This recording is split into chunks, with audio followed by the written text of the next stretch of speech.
यांना पिंपरी चिंचवड महानगरपालिकेच्या उर्दू प्राथमिक आणि माध्यमिक शाळांच्या विविध समस्यांबाबत निवेदन दिले असता त्यांनी सांगितले की माननीय आयुक्त यांना कालच त्याबाबत आदेश दिलेले आहेत आणि लवकरच शिक्षकांचा आणि वर्गखोल्यांचा प्रश्न तुमचा सोडवण्यात येईल।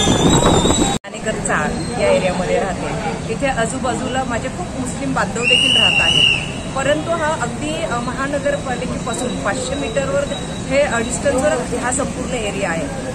भारतनगर असेल, गुरुदत्तनगर असेल, नाणेकर असेल, वैशलनगर असेल, पण इथल्या समस्या मात्र काही सुटत नाही। रस्ता नाही, दुर्गंधी, झोपडपट्टी दिवसेंदिवस वाढत चाललेली आहे, त्यामुळे या लोकांना राहण्यासाठी मुश्किल झालेलं आहे।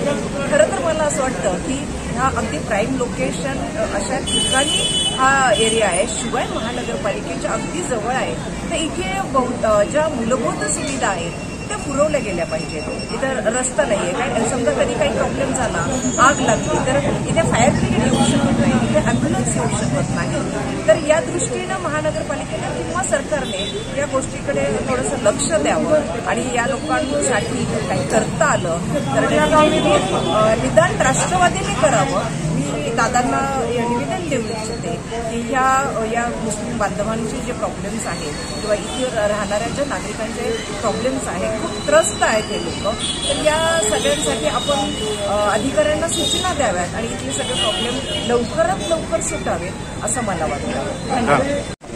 आज राष्ट्रवादी काँग्रेस पार्टीचे राष्ट्रीय अध्यक्ष, महाराष्ट्राचे उपमुख्यमंत्री, पुणे जिल्हा व बीड जिल्ह्याचे पालकमंत्री माननीय अजितदादा पवार या पिंपरी विधानसभामधील परिवार संवाद, परिवार मिलन यासाठी आपल्याला भेटण्यासाठी येत आहे।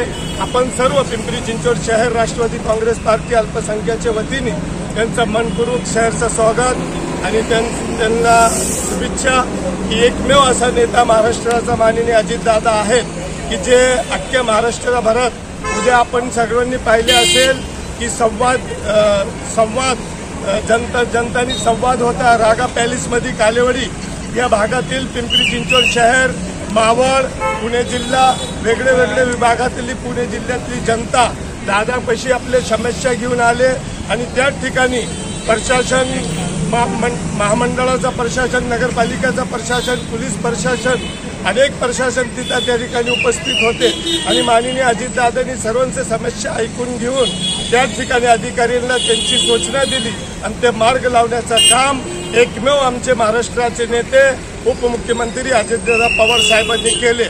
मला सांगायचं या ठिकाणी हेच आहे की असा नेता अख्ख्या महाराष्ट्रामध्ये भेटत नाही, जो सर्व जाती धर्म समाजाला घेऊन चालणारा नेता आहे आणि सर्व जनताची समस्या जमिनीवर असून समस्या जाणून घेणारा नेता एकमेव कुणी आहे तर ते माननीय अजितदादा पवार साहेब आहे। ते आज या ठिकाणी आपल्याला परिवार मिलन म्हणून आपल्याला भेट देण्यासाठी येत आहे।